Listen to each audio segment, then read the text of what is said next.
Hi, my name's Phil. I like talking about politics, and in this video I'd like to discuss the publication of the Sue Gray report yesterday. As expected, adds some details to the general conclusions that she'd already announced, with some particularly damning revelations. But as damning as those revelations are, they will not ultimately be all that damaging for Boris Johnson. The damage to Johnson and the Conservatives has already been done. Yes, Johnson would have preferred that the Gray report never came out, but he will not be displeased in the way things have transpired. But first, if you'd like to be notified of daily news and politics, please subscribe to the channel and click the bell notification icon. So, as the Tories are keen to draw a false equivalence between the proven law-breaking of Partygate and the no law-breaking identified of so-called Beergate, I'd like to oblige and join in myself. A poll just announced shows that there's a net 29% of people view Boris Johnson less favourably as a result of the way he's responded to Partygate, as opposed to a net 13% of people who view Starmer more favourably over his response to this false equivalence. Nice one, Daily Mail. You may just have helped Keir Starmer showcase a bit of personality here. Obviously, I don't know how this would look if it was weighted according to likelihood to vote for either party. In other words, what would it look like if you just did this poll amongst swing voters in key target seats? But it may well be that what happens here is that Starmer and Labour come out of this stronger and Johnson and the Conservatives considerably weaker. As I mentioned in a video yesterday, the Tory MPs who were cheering at Johnson's cheap shots at Starmer may well come to regret their stupidity. But the main topic here is the actual law breaking from the man and the government that made those laws. Now, I will pick out a couple of standout sections from the report, but I cannot let pass how the Cabinet Secretary tried to present Johnson's statement yesterday. Civil servants in Downing Street received an email passing on the message that Boris Johnson had expressed pride in the work of the civil service. Now, in general terms, I would have no problems echoing that, but for one thing. The email was directed largely at Downing Street staff and referenced the work they did on the pandemic. Now, let us consider what a lot of Downing Street staff were working on during the pandemic, particularly those first crucial months. They were working on funneling billions of pounds into the hands of Conservative supporters instead of actual medical equipment suppliers. Now, granted, those staff had no say in the matter, but that is what they were working on.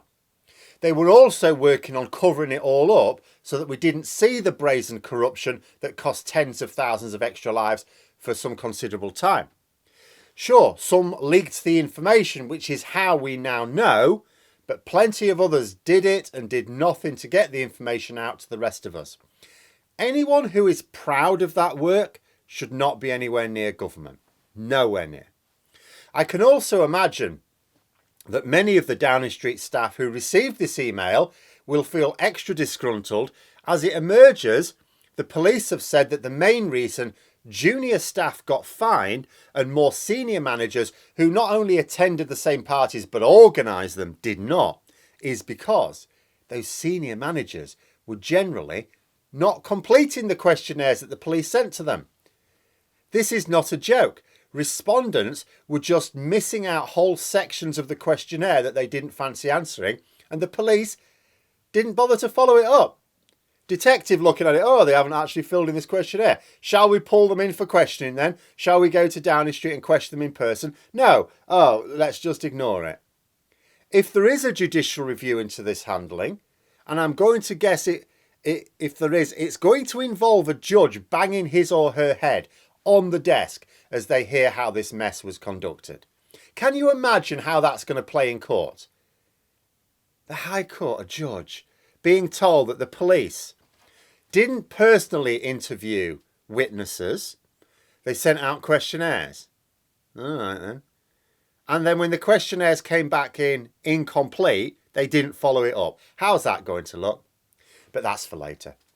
In terms of the Gray report, Johnson says he's appalled by the findings. Can you imagine that? I am absolutely appalled to find out what I'd been getting up to during lockdown. Of course, he tried to excuse himself by suggesting that the really bad stuff went on after he left. You know, the narrative he and his allies are pushing, and this is what he was trying to say in Parliament yesterday, is, you know, he went to these events, he was only there for 10 minutes, sometimes half an hour, you know, and then he carried on his merry way, and that somehow these gatherings only became illegal after he left. It's perfectly legal while he was there, not after he left. That's not the case. Yes, it does seem that many of these parties really got out of hand, even by the standards of non-lockdown parties. The Gray report talked of wine up the walls, vomit, other damage to property, the occasional fights breaking out. You know, to cap it all, these drunks then abused security and cleaning staff on more than one occasion. But throwing wine up the walls or being sick, very unprofessional, particularly when we're talking about government buildings here, not their own buildings. But they're not actually illegal. It was the gatherings that were illegal, and they were illegal while Johnson was there just as much as when he wasn't. The worst party reported on seems to be the infamous all-nighter on the eve of Prince Philip's funeral. This one was not attended by Boris Johnson. He wasn't at Downing Street at the time. But do remember, it would never have taken place without him encouraging this very culture. It consisted of two parties that went on into the early hours.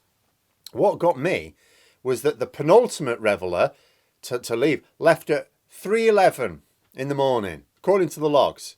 The last one left at 4:20. There's me thinking, hang on a minute. So someone leaves at 3:11. There's one person left. They don't leave for over another hour. What on earth were they doing for over an hour? Were they passed out on the floor? Were they having a fight with themselves in the mirror? Then the party of June the 18th, 2020, where karaoke was involved. Now, at the time, just to refresh your memory, because again, the problem with the passage of time here is a lot of people don't remember what the law was at the time. It kept changing. Some people weren't too sure what the law was at the time it was happening. But at that time, singing wasn't allowed. Choirs were not, you were allowed to sing in the shower on your own, but in groups. Choirs weren't permitted to gather. Singing was a higher risk activity. So at the same time as choirs weren't allowed to either practice or perform, Downing Street staff in an enclosed space had a karaoke machine brought in for one of their illegal parties. And the report said that this was brought in by Helen McNamara. Now get ready for this. She was the government's director for propriety and ethics. This is why political spoof, this is why parody is dead. You could not make this up. But arguably, one of the most notable parts of the report was what it didn't investigate. Quite a few MPs, both parties, or major parties, were unhappy that Gray didn't investigate the Abba party in Johnson's flat. Gray said that she was going to, but then the police began their investigation. Now here's the thing. Although Gray was clearly independently minded in making sure she was fair in her report, do remember that Boris Johnson is ultimately her boss. Her investigation wasn't independent. Boris Johnson allocated a member of Boris Johnson's staff to conduct an investigation into Boris Johnson, with the report to be submitted to Boris Johnson. I can well understand Sue Gray wanting to avoid the hot potato of investigating the Abba flat party, because it was by far and away the most damaging of the parties. First of all, it took place in his flat, his living area. Bit of a struggle to complain, you know, that it was work and it's a bit unfair to moan at him about it. It also included all the usual trappings of a social event. Party food, booze, and loud music. Now, it's the loud music in particular, of course, that is not really part of a working environment unless you're a DJ. And the trio of apologists in the media, the Daily Mail, the Daily Express and the Sun, would have found it a lot harder to downplay the parties if that one had been reported on. But for me, it was a failure of the police more than Gray. In terms of the impact of the report, I said before it was published, I didn't think it would make any real difference now in terms of whether Johnson would carry on or not. The conclusions were still in line with those of her interim report. That came out months ago. All this did was added more details, as I said I thought it would earlier this week. Had this report been published when it was supposed to, maybe it would have been different. It might also have made things awkward for any subsequent police investigation, because it does also seem that people lied to Gray about some of the events. So the information she was collecting, some people were lying in it.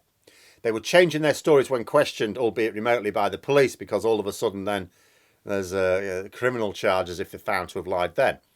And I'll discuss the implications for MPs swinging behind Johnson after this report in a video either later today or tomorrow, more likely. But for now, it's clear that they are committing to his leadership. One Tory MP reportedly said, "Today is the day the Prime Minister is safe. Today is also the day the Conservatives lost the next general election." Now, I've said before, I think they've risked this by not getting rid of him half a year ago. That was the time. But they're stuck. There's now no way to get rid of him and erase the damage to the wider party. The longer they leave it, the worse it will get for them. I'm not saying that's it now, they might as well stick with him. It will get worse the longer they stick by him. But that permanent damage will just be there now. If they get rid of him later this year, people will immediately ask, why didn't you do it sooner? What are they supposed to say? They can't hide behind, well, we needed to wait for this report or this report. No, they're out now. Another thing to note, there were very few photographs included in the report. We were told, oh, are the photographs going to be in? First of all, it was going to be no, and then it was yes, they are. And then it was like, they might as well not have bothered. There were only a few in it, and there was nothing that showed us anything we didn't already know. It was almost like they deliberately published the most benign photos to allow the Tory press to downplay it. But all that means is that there are more damaging photos which can now be leaked when the owners of them feel the time is right. If I were a Tory MP right now, regardless of whether I was wanting to support Johnson or not, and remember the vast majority are, I would be thinking that there's this whole series of swords of Damocles hanging over their heads now. Every now and then, whether it happens or not is another matter, but every now and then you can expect another damaging revelation to be leaked. You might think you've got through it, there's a few months go by. Maybe we get through summer. Maybe you're heading into the party conference season, another one drops. And it's likely to keep going right up to the election. I've already said, if I had an especially damaging photograph, I wouldn't be releasing it now. I'd be holding on to it until the next election. Now, I don't know this will happen. For all I know, that's it. We're not going to get any more leaks. I'd be amazed if that were the case, because we know there's hundreds of photos. But any Tory MP that is not conscious of the possibility that there could be more photos emerge must be an idiot. But those are my thoughts. Let me know yours in the comments below. Hope you found the video interesting. If you did, please click the like button. Maybe even click on the join button if you're interested in memberships. And until next time, I'll see you later.